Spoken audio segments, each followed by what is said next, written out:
Washington football team on the road at the Las Vegas Raiders. The Raiders are 2 to 2.5 point home favorites over the football team, a total of 49.5 to 50. Steven, we look here at the Raiders coming off of a kind of a bye. They play on Thanksgiving, so they get that little mini bye thing.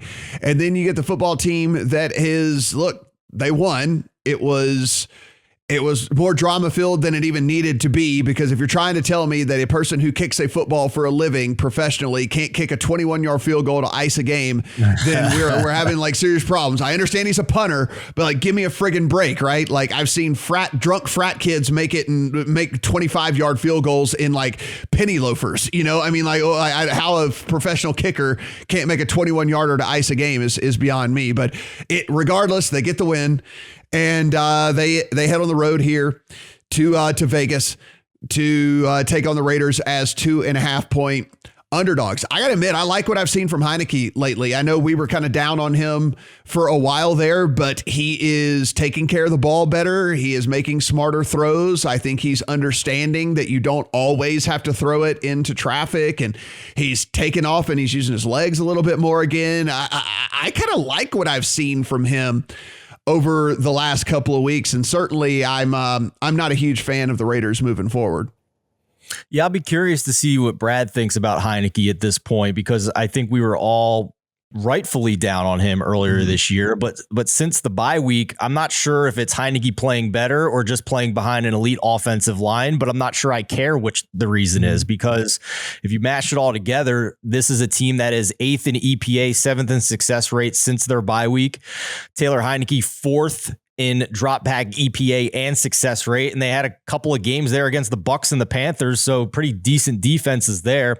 In that same span, the Las Vegas defense is dead last and 30th in EPA and success rate.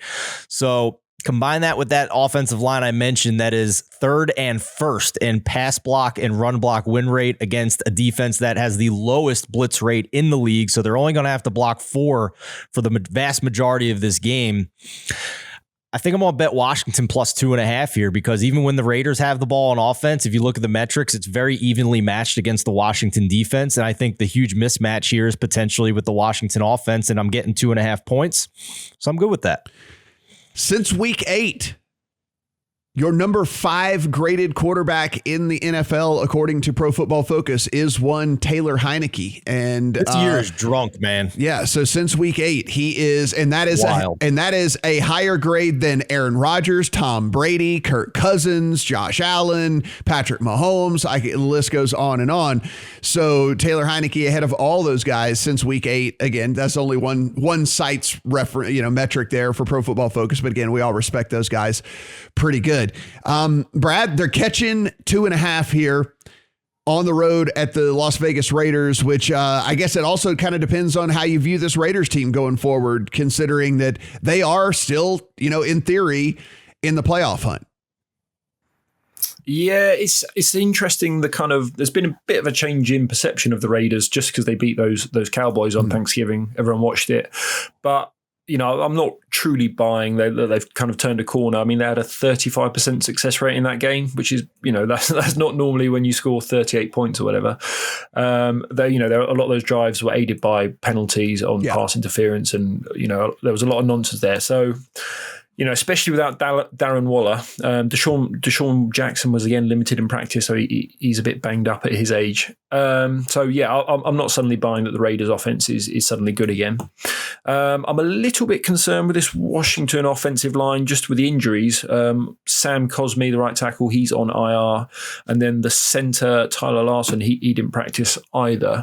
So I will be wanting to see who they roll out there Sunday. Whether they can get the center and the guard back in there.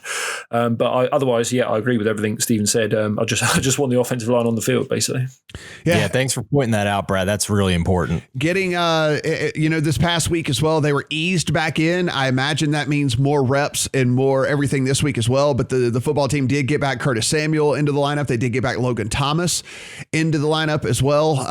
And so they were both on snap counts.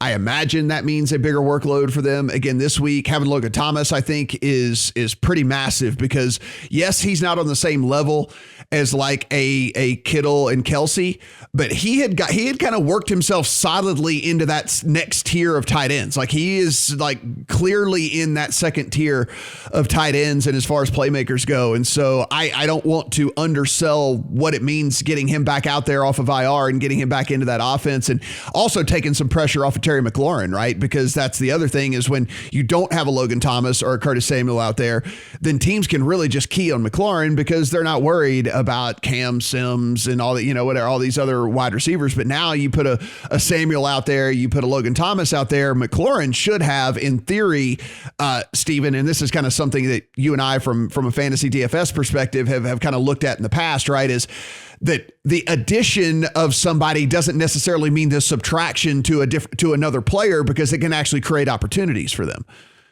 100%. Terry McLaurin, I think, is one of the best route runners in the league, but he was getting coverage rolled over to his side. He's last couple of games since the bye week, 8 targets, 7 targets, 7 targets. And, he's got a 100-yard game mixed in there.